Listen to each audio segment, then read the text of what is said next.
Hands frequently with soap and water for 20 seconds. Disinfect frequently touched objects like doorknobs and light switches. The choices you make are critical, and their impact is significant. Paul Pearson, host of Star Time, and this is my real voice. Honest. You're hearing it on Rainier Avenue Radio .world. Should have told her you were sorry.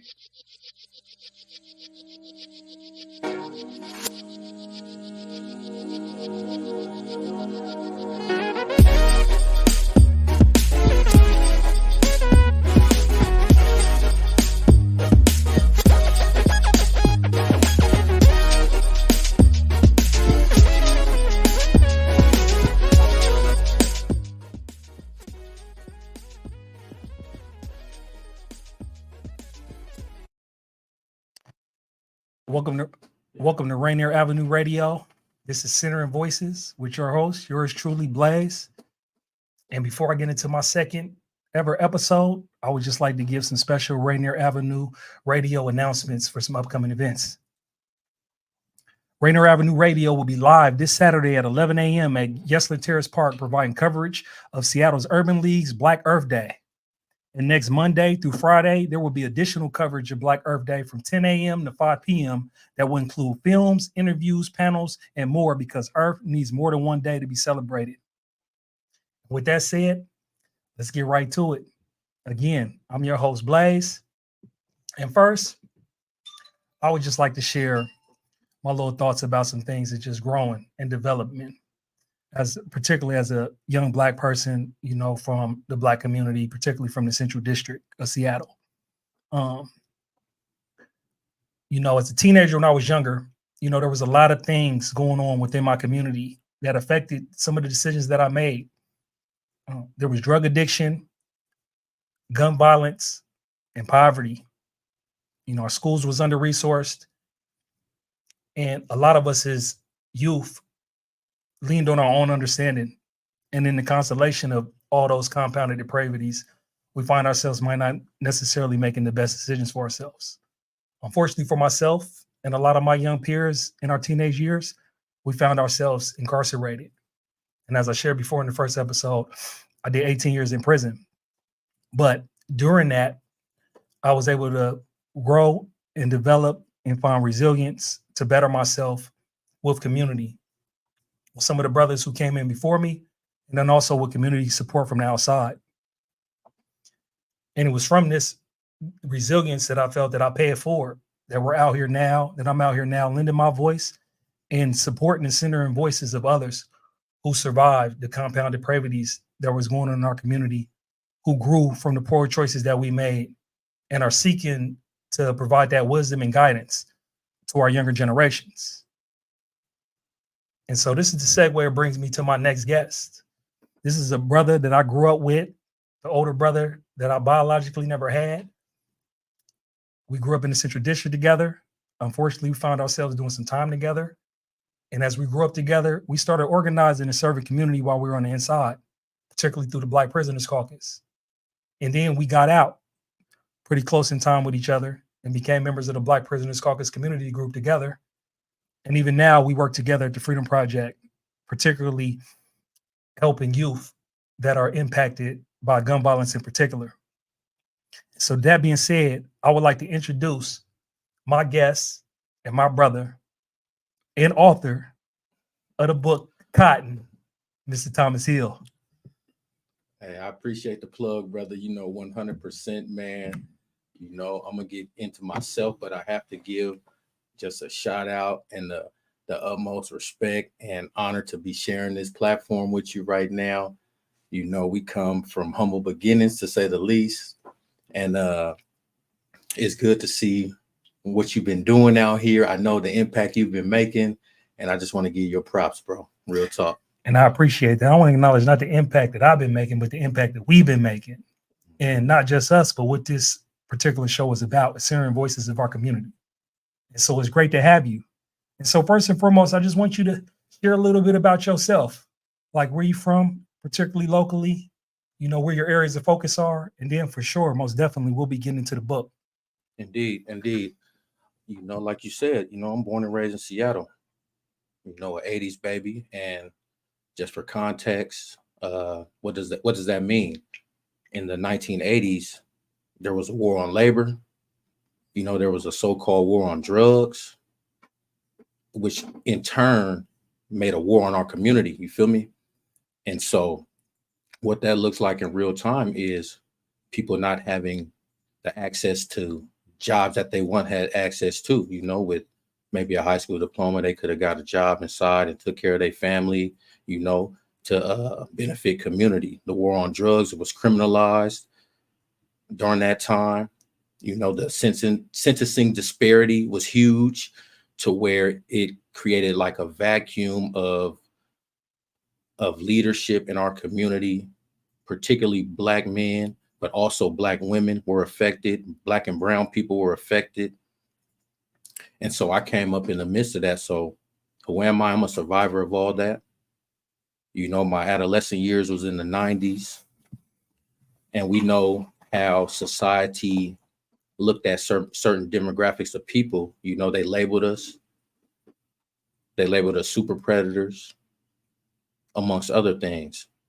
And so in the midst of all that, through it all, made it through school, had my bumps, had my bruises. I come from a loving family. That's really important. I want to highlight that. And I feel like I wouldn't be here if it wasn't for them. And then round into the early 2000s, like I know, we was in the mix. You feel me? We was in the mix, to say the least. Man. And so on the backside of that, after walking off 19 and a half years, I'm out here. I'm a community member.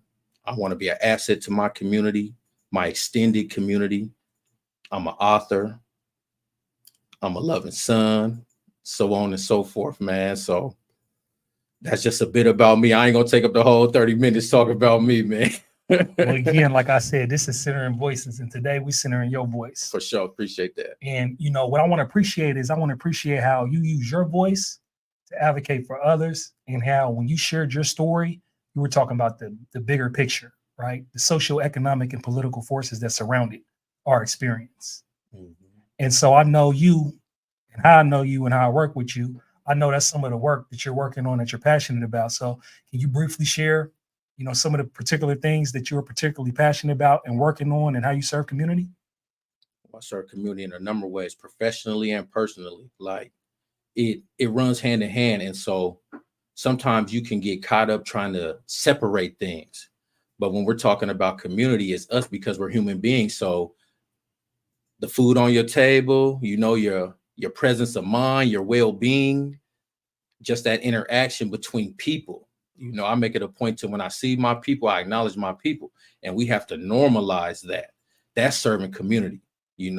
Serving community is through the work we do at the Freedom Project, whether it's trying to find somebody housing, whether it's giving a ride here, a ride there, whether it's taking a young man to get a haircut, so on and so forth. We serve community because this is us, this is us, and we're tapping into who we're supposed to be.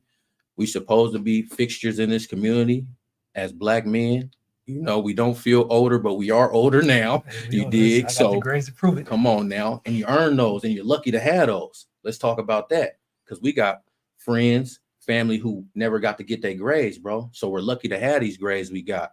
But like you said, you spoke about it earlier, just paying it forward. We understand that it's bigger than us. We understand there was things at play that had a significant impact on how we did what we did, our outlook on life, our access to certain things that some kids in other communities don't have access to, And I don't think it's by chance. But recognizing that, identifying that, now we're going to come up with solutions. You feel me? Yes. So 100%, man. I'm a care coordinator with the Freedom Project. I'm a peer partner with Pro Se Potential, and it all revolves around serving us, doing what I can for us, uplifting us. Yeah, most definitely. And so I do want you to, elaborate a little bit more with those roles that you do in Freedom Project and Pro Se Potential, and how you tap in with community and how you serve community. Indeed. Well, at Freedom Project, I'm a care coordinator. I'm also on the RPKC team. That's the Regional Peacekeepers Coalition.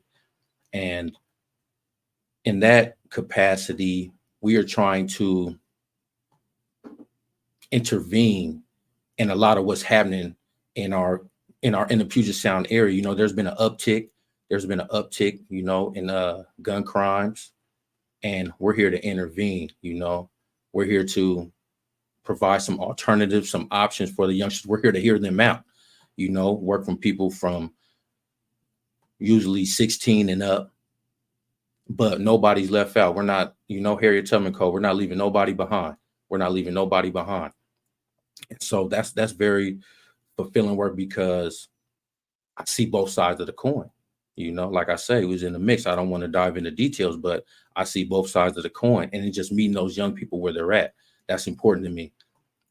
And on the pro se side, I usually work with, you know, teenage to young adults in a way of giving them a different perspective. You know, sometimes it's just spending time with them, man. You know, sometimes it's just hearing the young folks out, you know, and building that rapport and helping them wherever I can, excuse me. You know, and this is important work, man. You know, we have to be the ones on the front lines. We were front lining at one point, so we have to be the ones that come up with these solutions that we need to stop them from walking off 18, to stop them from walking off 19, and the ripple effects of what that does inside the community, because that's the part that's overlooked. You know, it's one thing to where you do some time or whatnot, but also the ripple effects of what that does to the fabric of community. I came up in a predominantly Black community where it felt good. You knew you were at home. You knew the lady who owned that store. You called her Miss. It may have been Miss Little. It may have been Miss George. You know, just what that means. Being able to rely on your neighbor. You might need a cup of flour, anything, like what that means. And we were fortified, bro. We were lucky to grow up in that area. You know, we were fortified.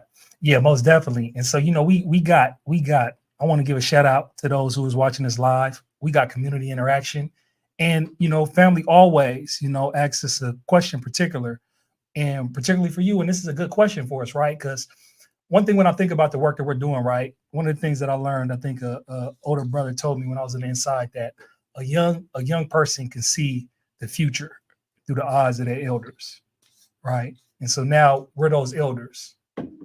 And our connection with our youth is how we connect with them and build with them. So with family always, what they want to know, because that's the conundrum that we deal with, and the challenge that you deal with the work on how you reach the youth is how do you get the youth to take your help, and how are they receptive? You got to be authentic. They're going to see through it. If you try to come being somebody who you're really not, they're going to see through it. They're young, but don't get it twisted. They sharp, you know? And like, you know, like I know each generation gets better. Each generation gets sharper, you know? And so that's the approach I take, is just coming as me. Anybody who know me, I just give you me, you know? And I think that's definitely a great starting point.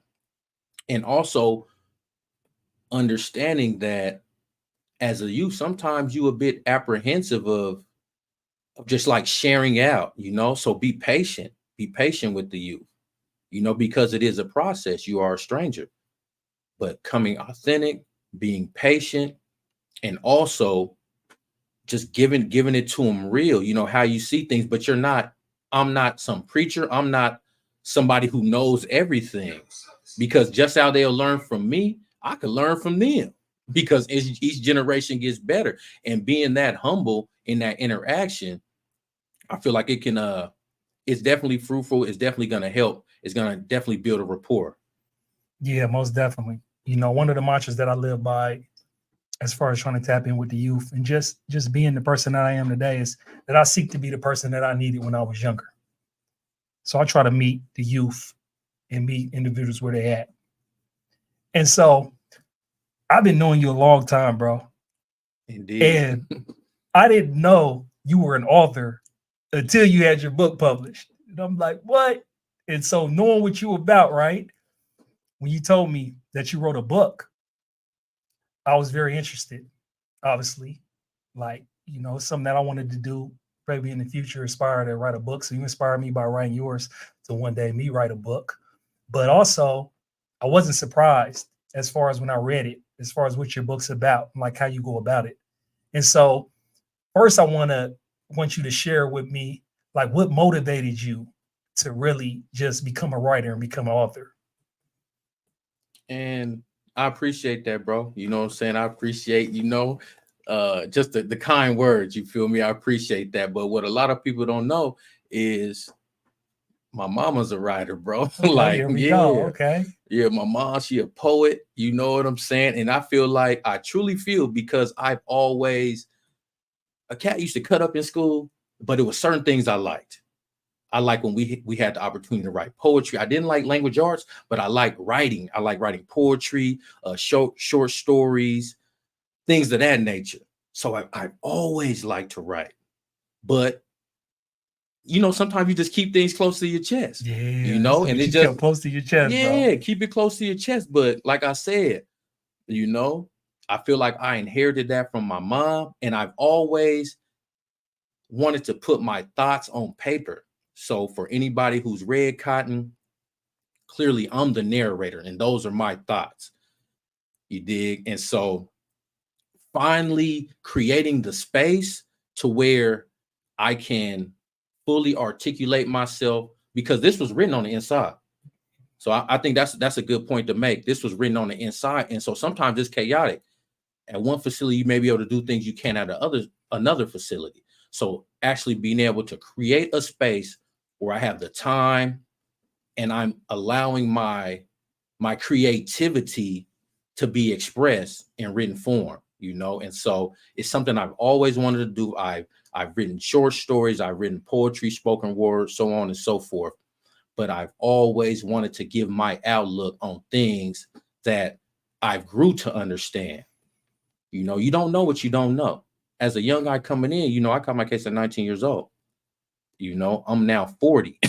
So that's a lot of years to grow and develop into a man. And a lot of that, mostly all of that took place on the inside. So in maturing as a man and my level of consciousness, I wanted to share that. And so that's really Cotton right there. Okay, yeah, that's dope. And so I know about the struggle on the inside, right? And just trying to do things and find things and find your gifts and find your zone, right? Is therapeutic. So is it safe to say that this was kind of like your auto therapy as far as this process of you putting this book together? And particularly, how long did it take for you to put this whole book together?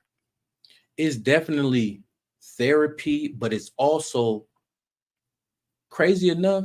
Once I got started writing, because this is new to me, like nobody can tell you how to write a book, like it's just, I wanted to do something and I did it.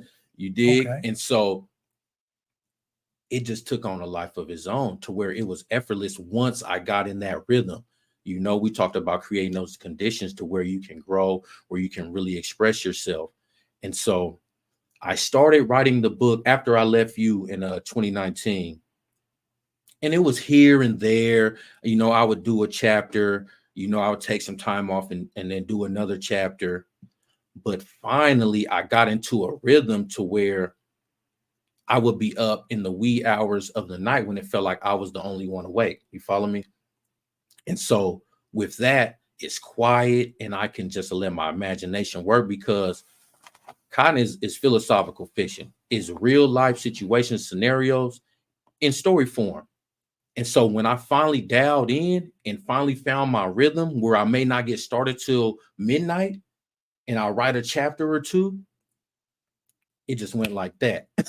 At that point, it took on a life of its own. And I was done within probably, I would say about 4 months, I was done, so done as far as writing, not the editing process or none of that, but just, it once I got in a mode and I understood what I needed to really just concentrate and focus and just let things happen and not overthink it. It just took on a life of its own. So about 4 or 5 months. Yeah, most definitely. So, I'm reading it right now, and I'm not going to spoil any of the plot or anything like that. Please don't. I bought like 4 copies of it. For sure.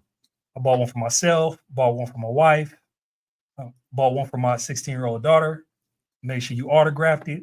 Indeed. So that way, when you really become that best-selling author, we're going to put it into the universe. Ashe. Ashe.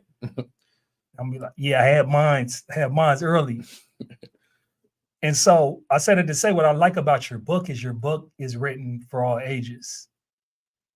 And so I want you to kind of give me your idea as far as your motivation on your approach on what you was going to write about and the tone you wrote it in. And then while I'm not spoiling it, like the significance of putting in what we discussed earlier, like what we went through political and economic and social circumstances surrounding our environments and the choices that the characters make in the book. Definitely. And so just to start with it being written for all ages, because I read a lot, to say the least. I read a lot, and it's certain authors that are more relatable and there's others that aren't. Now, the information they're providing, it's all relevant. It all, has its own, holds its own weight. But I wanted to be, one of my favorite authors is Naeem Akbar. Sharp as a tack. And his delivery, I don't care if you have a master's degree, a doctorate, or if you don't even have a GED, he can reach you. And so I wanted to write this book in a way to where, just like you said, you can buy it for your 16-year-old daughter, because there's not a curse word in this book. It's not a sex scene in this book. This isn't that kind of book, but it takes place in an urban environment. They got a thing called urban fiction. Now, I promote anybody that reads, reading is good. It's good for you. But at the same time, I don't want to be pigeonholed into that idea of being a Black author. This is what I have to write about. I can write a book about in an urban setting, in an urban environment that doesn't contain any of the things that may be damaging to our community, for one. And that's just, how I'm projecting and presenting myself to the world, because that's who I am. And so within the story, for your second question, the story, it's hindsight. It's hindsight. How I started out with the intro to myself. I'm a product of the 80s. What does that look like? And how does that play out in a person's life? Cotton, it chronicles the story of three main characters. One is in that high school age range from, say, 14 to 18. Another, he's in that post-high school age range from 18 to 22. And the third character, he's in that range of just graduating college with a law degree. And so different things come at these characters, and they're faced to make decisions based on only what they know.